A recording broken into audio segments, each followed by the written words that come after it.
नमस्कार दोस्तों। इतिहास के पन्नों को जब हम पलटते हैं तो हमें सिर्फ तारीखें या युद्ध नहीं मिलते, हमें मिलते हैं वो रहस्य जो आज भी हमारे जीवन का आधार बने हुए हैं। भारतीय संस्कृति, सनातन धर्म और हमारी परंपराएं, ये सिर्फ रीति रिवाज नहीं है, बल्कि इनके पीछे छिपा है एक गहरा विज्ञान, एक गहरा आध्यात्मिक सत्य। आज मैं आपको एक ऐसी यात्रा पर ले चलने वाली हूँ जो समय से परे है, एक ऐसी कथा जो शायद आपने कभी इतनी गहराई में नहीं सुनी होगी। हम बात करेंगे एक ऐसी वस्तु की जिसे आज हर भारतीय नारी अपने गले में धारण करती है, जिसे हम और आप मंगलसूत्र कहते हैं। लेकिन रुकिए, क्या मंगलसूत्र सिर्फ काले मोतियों की एक माला है? क्या ये सिर्फ शादीशुदा होने की निशानी है? नहीं। आज मैं एक इतिहासकार की नज़र से आपको उन पुराणों की गहराई में ले जाऊंगी जहां भगवान शिव ने स्वयं माता पार्वती को मंगलसूत्र का वो परम रहस्य बताया था जो आज कलयुग में लुप्त हो चुका है। शिव ने बताया था कि मंगलसूत्र में एक विशेष मोती या कहें एक विशेष रत्न का होना कितना अनिवार्य है। वो मोती जिसके बिना मंगलसूत्र अधूरा है और जिसके बिना एक स्त्री का सौभाग्य पूरी तरह सुरक्षित नहीं रहता।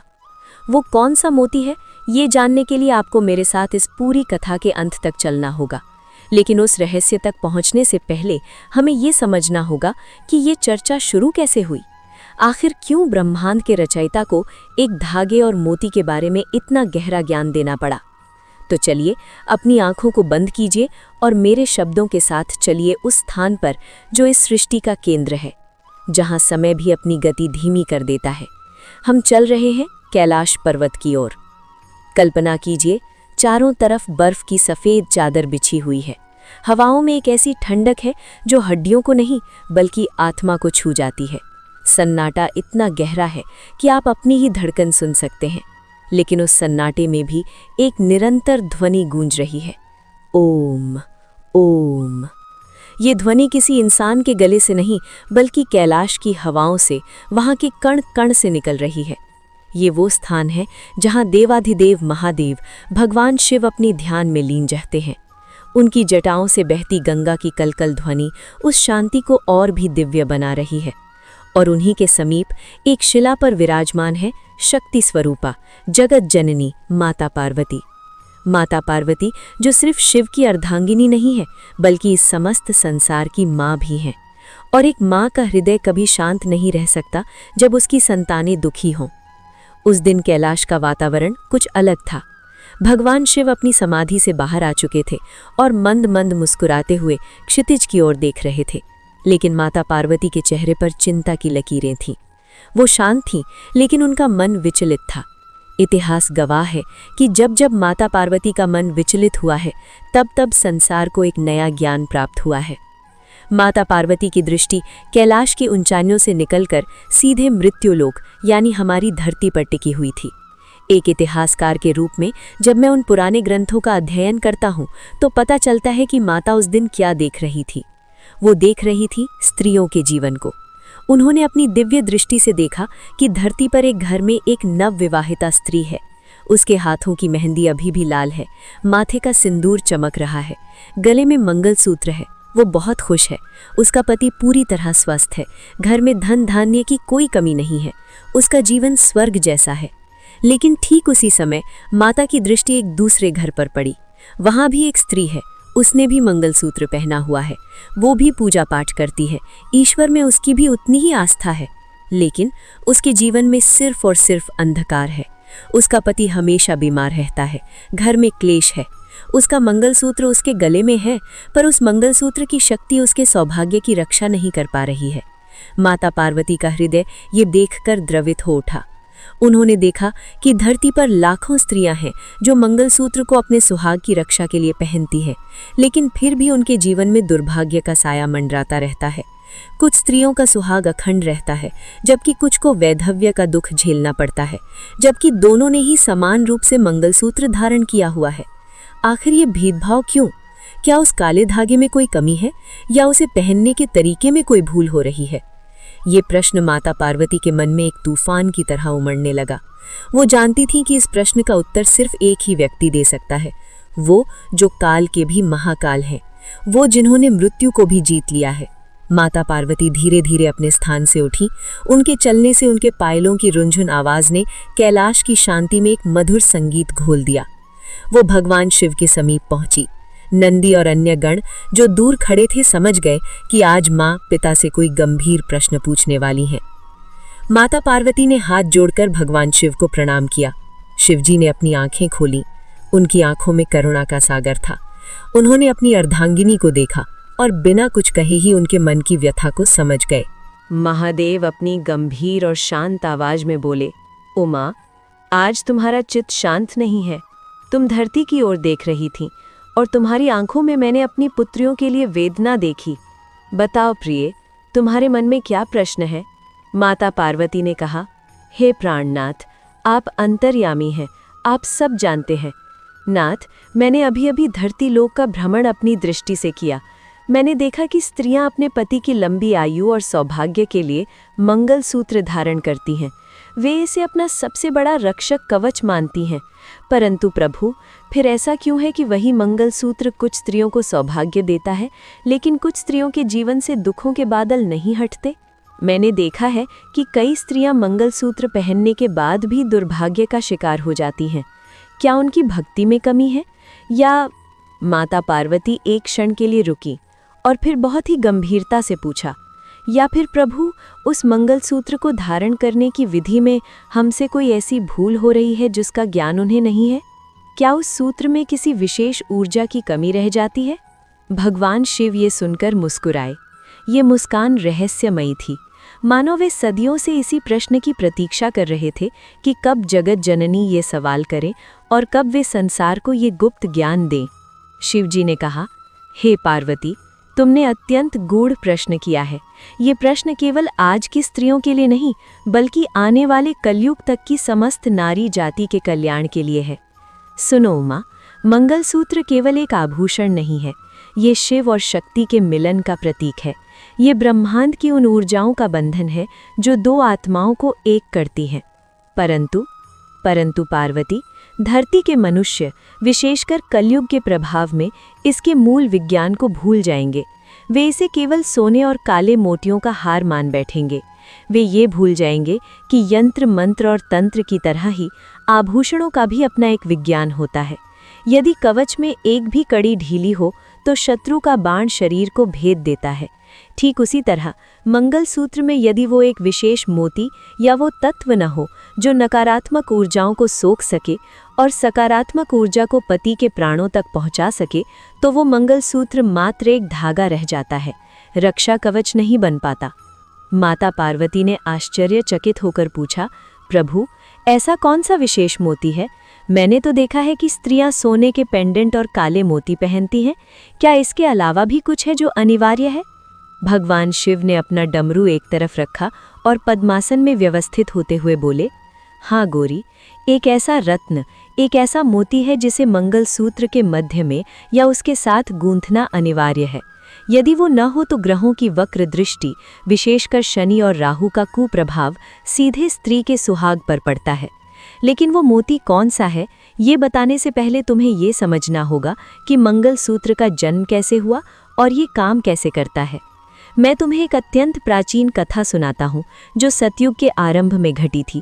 ये कथा तुम्हें बताएगी कि कैसे एक स्त्री ने अपने पति के प्राणों की रक्षा के लिए सबसे पहला मंगलसूत्र बनाया था और उसमें उसने प्रकृति का कौन सा अंश डाला था। दोस्तों, यहाँ से भगवान शिव ने एक ऐसी कथा शुरू की जो हम इतिहासकारों के लिए भी एक नई खोज थी। उन्होंने माता पार्वती को मंगलसूत्र के विज्ञान के बारे में समझाना शुरू किया। शिवजी बोले, ध्यान से सुनो पार्वती, जब एक स्त्री और पुरुष का विवाह होता है तो वो केवल शारीरिक मिलन नहीं होता, वो दो अलग अलग नक्षत्रों और ग्रहों का मिलन होता है। स्त्री, जो कि शक्ति का रूप है, उसके भीतर ऊर्जा का प्रवाह बहुत तीव्र होता है, और पुरुष, जो शिव अंश है, उसे उस ऊर्जा को संभालने के लिए एक माध्यम चाहिए। मंगलसूत्र वही माध्यम है। मंगलसूत्र में पिरोए गए काले मोती राहु और केतु की बुरी नज़र को सोखते हैं। सोना गुरु ग्रह की शुभता को बढ़ाता है। लेकिन इन सब के बीच एक चीज है जो मंगल ग्रह को नियंत्रित करती है, क्योंकि मंगल ही वो ग्रह है जो रक्त, ऊर्जा और पति की आयु का कारक है। शिवजी ने आगे कहा, अक्सर स्त्रियां फैशन या अज्ञानता के कारण मंगलसूत्र में कई तरह के बदलाव कर देती हैं, लेकिन वे उस एक मुख्य मोती को भूल जाती हैं जो साक्षात मेरा और तुम्हारा आशीर्वाद है, जिसके बिना मंगलसूत्र निर्जीव है। माता पार्वती अब और भी उत्सुक हो गईं। उन्होंने पूछा, स्वामी, मुझे उस प्राचीन कथा के बारे में बताएं, मुझे विस्तार से समझाएं कि आखिर वो कौन सा विधान है जो मेरी पुत्रियों धरती की स्त्रियों को नहीं पता। मैं चाहती हूँ कि आज ये ज्ञान आप विस्तार से दें, ताकि भविष्य में कोई भी स्त्री अज्ञानता के कारण अपना सुहाग ना खोए। तब महादेव ने अपनी आंखें मूंदी और कथा आरंभ की। बहुत समय पहले की बात है पार्वती, जब धरती पर राजा और ऋषियों का शासन हुआ करता था। एक राज्य था विदर्भ। वहाँ की एक राजकुमारी थी जिसका नाम था सुकन्या। सुकन्या परम शिव भक्त थी। उसका विवाह एक ऐसे राजकुमार से तय हुआ जिसकी कुंडली में अल्पायु योग था, यानी उसकी मृत्यु विवाह के कुछ ही समय बाद निश्चित थी। ज्योतिषियों ने, ऋषियों ने, सब ने मना किया, लेकिन सुकन्या ने उसी राजकुमार को चुना। वो जानती थी कि अगर उसकी भक्ति और उसके सुहाग के प्रतीक में शक्ति होगी तो वो यमराज से भी अपने पति को वापस ला सकती है। विवाह का दिन आया। सुकन्या को उसके कुलगुरु ने एक विशेष उपदेश दिया। उन्होंने सुकन्या से कहा, पुत्री, तुम अपने विवाह के सूत्र में सब कुछ पहनना, लेकिन एक बात का ध्यान रखना, अपने मंगलसूत्र के धागे में स्वर्ण और काले मोतियों के बीच एक विशेष वनस्पति का अंश या एक विशेष रत्न जरूर डालना। ये वही मोती होगा जो तुम्हारे पति के प्राणों पर आने वाले हर संकट को पहले खुद पर ले लेगा। शिवजी ने माता पार्वती की ओर देखा और कहा, पार्वती, क्या तुम जानती हो सुकन्या ने क्या किया? उसने उस गुरु की बात मानी और विवाह की पहली ही रात जब काल उसके पति के प्राण हरने आया तो वो काल उस मंगलसूत्र के तेज को भेद नहीं पाया। लेकिन ये चमत्कार सिर्फ काले मोतियों का नहीं था। ये चमत्कार उस तीसरे तत्व का था, उस विशेष मोती का था जो सुकन्या ने धारण किया था। अब सवाल ये उठता है कि आखिर सुकन्या ने ऐसा क्या पहना था और शिवजी ने आगे उस मोती की क्या क्या विशेषताएं बताईं। दोस्तों, भगवान शिव अब विस्तार से उस ऊर्जा विज्ञान को समझाने जा रहे हैं जो मंगलसूत्र के पीछे काम करता है। उन्होंने बताया कि कैसे एक स्त्री का शरीर एक मंदिर होता है और मंगलसूत्र उस मंदिर के द्वार पर लगा रक्षा कवच। शिवजी बोले, पार्वती, संसार में 3 तरह की ऊर्जाएं काम करती हैं, सत्व, रजस और तमस। मंगलसूत्र इन तीनों को संतुलित करता है, लेकिन जब एक महिला उस विशेष मोती को पहनना भूल जाती है तो संतुलन बिगड़ जाता है। और यही कारण है कि आज धरती पर इतनी स्त्रियां दुखी हैं। वे बाजार से खरीदे हुए सुंदर डिज़ाइन तो पहन लेती हैं, लेकिन प्राण प्रतिष्ठित उस मोती को नहीं पहनती। भगवान शिव की आवाज़ अब और भी गंभीर और रहस्यमयी हो गई थी। उन्होंने कहा, पार्वती, सुकन्या का विवाह संपन्न हुआ। वो अपने पति के साथ महल में आई। वो जानती थी कि उसके पति की कुंडली में मृत्यु योग है। वो रात अमावस्या की रात थी। चारों तरफ घोर अंधकार था। सुकन्या का पति गहरी नींद में सो रहा था, लेकिन सुकन्या जाग रही थी। उसका हाथ अपने मंगलसूत्र पर था और वो निरंतर अपने इष्ट का ध्यान कर रही थी। शिवजी ने आगे कहा, उसी समय कक्ष के तापमान में अचानक गिरावट आई। हवाएं थम गईं। सुकन्या ने महसूस किया कि काल उसके पति के प्राण हरने आ चुका है। एक अदृश्य छाया उसके पति के शरीर की ओर बढ़ी। लेकिन उमा, जैसे ही उस काली छाया ने सुकन्या के पति को छूने का प्रयास किया, एक चमत्कार हुआ। सुकन्या के गले में पड़ा वो मंगलसूत्र जिसमें वो विशेष मोती गुंथा हुआ था, अचानक तपने लगा। वो इतना गर्म हो गया मानो अग्नि का गोला हो। लेकिन सुकन्या ने उसे उतारा नहीं। उस मंगलसूत्र से एक सुनहरी आभा निकली और उसने सुकन्या के पति के चारों ओर एक सुरक्षा घेरा बना दिया। मृत्यु की वो छाया उस घेरे को भेद नहीं पाई। वो छाया तड़पने लगी, चीखने लगी, लेकिन उस मोती की ऊर्जा इतनी प्रबल थी कि काल को भी पीछे हटना पड़ा। माता पार्वती ये सुनकर रोमांचित हो उठी। उन्होंने पूछा, प्रभु, ये तो अद्भुत है, किंतु मुझे एक संदेह है। क्या केवल एक मोती या रत्न में इतनी शक्ति है कि वो काल को रोक दे, या ये सुकन्या के सतीत्व का प्रभाव था? यहाँ पर भगवान शिव ने मुस्कुराते हुए माता पार्वती की आंखों में देखा। अब समय था माता पार्वती की परीक्षा लेने का और उन्हें उस विज्ञान को समझाने का जो आज कलयुग में लुप्त हो गया है। महादेव बोले, पार्वती, मैं तुमसे एक प्रश्न पूछता हूँ, उत्तर दो। तुम जानती हो कि शरीर में अनाहत चक्र कहाँ होता है? माता पार्वती ने उत्तर दिया, हाँ स्वामी, ये हृदय के समीप वक्षस्थल के मध्य में होता है। ये प्रेम और जीवन ऊर्जा का केंद्र है। शिवजी ने दूसरा प्रश्न दागा, तो बताओ उमा, स्त्रियां मंगलसूत्र को इतना लंबा क्यों पहनती हैं कि वो लटक कर उनके अनाहत चक्र यानी हृदय तक पहुंचे? उसे गले में हार की तरह छोटा क्यों नहीं पहना जाता? माता क्षण भर के लिए विचारमग्न हो गई। ये एक ऐसा प्रश्न था जिसका उत्तर हम सब जानते तो हैं, पर कभी गहराई से नहीं सोचते। माता ने कहा, प्रभु, शायद इसलिए ताकि वो हृदय के समीप रहे और पति का प्रेम वहां अनुभव हो सके। शिवजी बोले, ये आधा सत्य है पार्वती, अब ध्यान से सुनो। यही वो इतिहास और विज्ञान है जो आज की स्त्रियां भूल चुकी हैं। पार्वती, मंगलसूत्र कोई आभूषण नहीं, वो एक यंत्र है। स्त्री का अनाहत चक्र ब्रह्मांड की ऊर्जा को ग्रहण करने का सबसे शक्तिशाली केंद्र है। जब मंगलसूत्र सोने का बना होता है तो वो गुरु ग्रह की ऊर्जा को आकर्षित करता है। काले मोती, जैसा मैंने पहले बताया, बुरी नजर को सोखते हैं, लेकिन ये दोनों चीजें तब तक बेकार हैं जब तक कि उस ऊर्जा को स्थिर करने वाला वो तीसरा तत्व ना हो। शिवजी ने विस्तार से समझाया, जब मंगलसूत्र की लंबाई हृदय तक होती है तो वो स्त्री के हृदय की धड़कन और उसकी भावनाओं को नियंत्रित करता है। एक स्त्री जब अपने पति के लिए प्रार्थना करती है तो वो प्रार्थना उसके मुख से नहीं, उसके हृदय चक्र से निकलती है, और वो मंगलसूत्र उस प्रार्थना की तरंगों को बढ़ा देता है और सीधे पति के प्राणों तक पहुंचाता है। ये एक अदृश्य तार है जो पत्नी के दिल को पति की आयु से जोड़ता है। किंतु पार्वती, शिवजी का स्वर फिर चिंताजनक हो गया। समस्या तब आती है जब उस मंगलसूत्र में वो विशेष मोती नहीं होता। बिना उस मोती के मंगलसूत्र केवल एक सोने का तार है। वो ऊर्जा तो खींचता है लेकिन उसे सही दिशा नहीं दे पाता। सुकन्या के मंगलसूत्र में वो मोती था, इसलिए उसने यमराज की शक्ति को सोखकर उसे जीवन ऊर्जा में बदल दिया। लेकिन आज धरती पर स्त्रियां मंगलसूत्र को छोटा करके पहनती है या उसमें केवल फैशन के मोती डालती है। इसी कारण उनके पास शक्ति तो है पर वो काम नहीं करती। माता पार्वती अब उस रहस्य को जानने के लिए व्याकुल हो रही थी। उन्होंने पूछा, स्वामी, आपने मंगलसूत्र का स्थान और विज्ञान तो समझा दिया, आपने सुकन्या की रक्षा भी देख ली, लेकिन अब और विलंब न करें। मुझे बताएं कि वो कौन सा मोती है। क्या वो समुद्र से निकलता है, या वो धरती के गर्भ से प्राप्त कोई रत्न है, या वो कोई वनस्पति है? भगवान शिव अपने स्थान से उठे और टहलने लगे।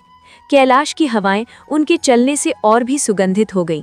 उन्होंने कहा, पार्वती, वो मोती न तो हीरा है, न पन्ना है, और ना ही कोई साधारण मोती। वो प्रकृति का एक ऐसा वरदान है जिसे स्वयं मैंने रुद्र का अंश माना है। लेकिन वो रुद्राक्ष नहीं है, वो कुछ और है जो समुद्र और चंद्रमा के मिलन से जुड़ा है। शिवजी ने फिर माता की ओर मुड़कर एक और प्रश्न पूछा जो दर्शकों को भी सोचने पर मजबूर कर देगा। उमा, एक अंतिम प्रश्न का उत्तर दो। जब समुद्र मंथन हुआ था तो उसमें से विष भी निकला था और अमृत भी। बताओ, मंगलसूत्र का कार्य विष पीना है या अमृत देना? माता पार्वती ने तुरंत उत्तर दिया, प्रभु, मंगलसूत्र तो सुहाग की रक्षा करता है, तो निश्चय ही उसका कार्य अमृत देना होगा। शिवजी हंसे, एक ऐसी हंसी जो बादलों की गर्जना जैसी थी। नहीं पार्वती, यही तो सब भूल करते हैं। मंगलसूत्र का पहला काम विष पीना है। संसार की बुरी नजरों का विष, ग्रहों के दुष्प्रभाव का विष, ईर्ष्या का विष, ये सब एक स्त्री के सुहाग की तरफ आते हैं। मंगलसूत्र को पहले नीलकंठ की तरह उस विष को अपने कंठ में रोकना होता है, और वो विशेष मोती ही है जो उस विष को पीकर काला पड़ जाता है, लेकिन पति तक आंच नहीं आने देता। और जब विष समाप्त हो जाता है तब वो अमृत बरसाता है। दोस्तों, सोचिए, भगवान शिव ने कितनी बड़ी बात कह दी। हम सोचते हैं मंगलसूत्र सिर्फ सजावट है, पर शिव बता रहे हैं कि वो एक विष रक्षक कवच है। शिवजी ने फिर सुकन्या की कथा का अंत सुनाया। बोले, सुकन्या ने उस रात विजय प्राप्त की। यमराज को खाली हाथ लौटना पड़ा।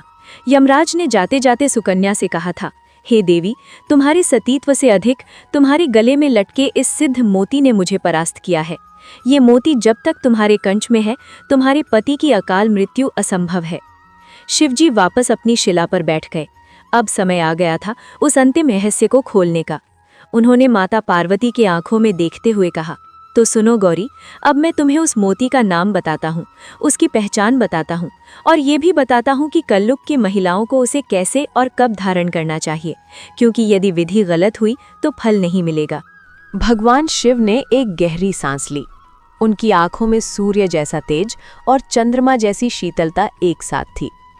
उन्होंने माता पार्वती को संबोधित करते हुए कहा, उमा, मंगल सूत्र का अर्थ है मंगल का सूत्र। यानी वो धागा जो मंगल ग्रह को शुभ बनाए। और ज्योतिष विज्ञान में मंगल का रंग लाल है, इसलिए वो विशेष मोती, वो दिव्य रत्न जो मंगल सूत्र के केंद्र में होना अनिवार्य है, वो कोई और नहीं बल्कि मूंगा है। शिवजी ने आगे स्पष्ट किया, लेकिन पार्वती, साधारण मनुष्य इसे केवल एक पत्थर समझते हैं। वे नहीं जानते कि मंगल सूत्र में मूंगा धारण करने का एक विशेष विज्ञान है। इसे केवल लाल रंग का पत्थर समझकर नहीं, बल्कि प्राण रक्षक कवच समझकर पहनना चाहिए। माता पार्वती ने पूछा, स्वामी, केवल मूंगा ही क्यों? हीरा, पन्ना या नीलम क्यों नहीं? और इसे पहनने की सही विधि क्या है? अगर विधि गलत हुई तो क्या होगा? भगवान शिव ने मुस्कुराते हुए उस परम विज्ञान को समझाना शुरू किया जो आज हर नारी को जानना चाहिए। सुनो गौरी, एक स्त्री के जीवन में उसके पति की आयु और स्वास्थ्य का कारक मंगल ग्रह होता है। मंगल रक्त और ऊर्जा का स्वामी है। जब एक स्त्री मंगलसूत्र पहनती है तो देखो उसमें क्या होता है।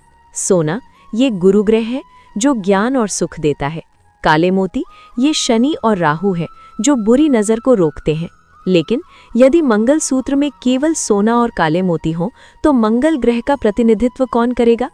अगर मंगलसूत्र में मंगल ही नहीं है तो वो अधूरा है। इसलिए मूंगा पहनना अनिवार्य है। मूंगा समुद्र के गर्भ से निकलता है, इसलिए इसमें मंगल की अग्नि और जल की शीतलता दोनों का संतुलन होता है। जब मंगलसूत्र के ठीक बीचों बीच मूंगा पिरोया जाता है तो वो एक पावर हाउस की तरह काम करता है। महादेव ने अब माता पार्वती को वो गुप्त विधि बताई जिसे आज हम भूल चुके हैं। उन्होंने कहा, पार्वती, कलयुग में स्त्रियां मूंगा पहनेंगी तो सही, लेकिन गलत तरीके से। इसलिए ये विधि ध्यान से सुनो। त्वचा का स्पर्श। मूंगा मंगलसूत्र में इस तरह पिरोया जाना चाहिए कि वो स्त्री के वक्षस्थल की त्वचा को स्पर्श करता रहे।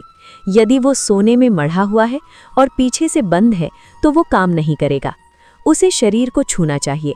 जब मूंगा त्वचा को छूता है तो वो शरीर के रक्त प्रवाह को नियंत्रित करता है और स्त्री के तेज को बढ़ाता है। आकृति और स्थान। मूंगा गोल या बेलनाकार होना चाहिए। इसे मंगलसूत्र के एकदम मध्य में होना चाहिए। अगल बगल काले मोती और बीच में लाल मूंगा, ये संतुलन बनाता है। दोनों तरफ से नकारात्मकता रुकती है और बीच से सकारात्मक ऊर्जा शरीर में प्रवेश करती है। रंग का महत्व। मूंगा गहरा लाल सिंदूरी होना चाहिए। फीका या टूटा हुआ मूंगा दुर्भाग्य लाता है। भगवान शिव ने कथा को अंतिम रूप देते हुए कहा, उमा, जब सुकन्या ने वो मूंगा धारण किया था तो जानते हो क्या हुआ था? मूंगा एक ऐसा रत्न है जो आने वाले संकट को पहले ही भांप लेता है। कहा जाता है कि यदि पति पर कोई भारी संकट या बीमारी आने वाली हो तो मंगलसूत्र में लगा असली मूंगा अपना रंग बदलने लगता है या उसमें दरार आ जाती है। वो उस संकट को अपने ऊपर ले लेता है। जिस घर की स्त्री विधि विधान से शुद्ध मूंगा जड़ित मंगलसूत्र पहनती है, उस घर में अकाल मृत्यु प्रवेश नहीं कर सकती।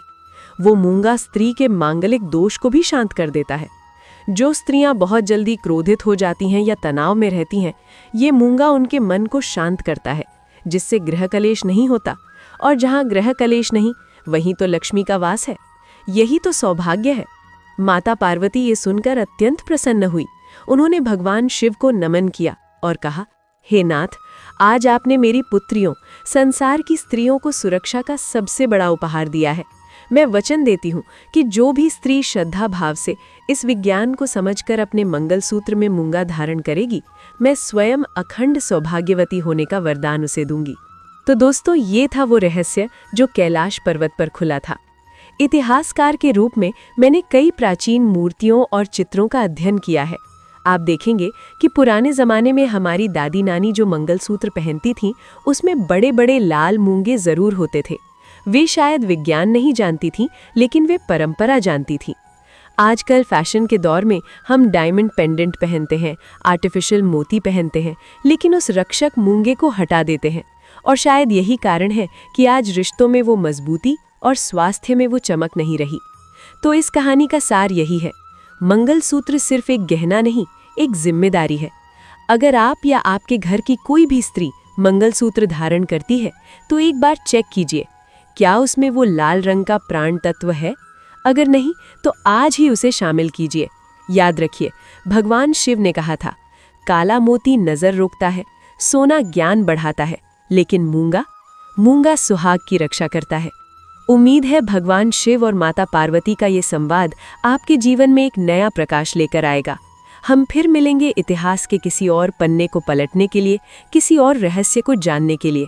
तब तक के लिए अपने इतिहास, अपनी संस्कृति और अपने विज्ञान पर गर्व कीजिए। नमस्कार। हर हर महादेव।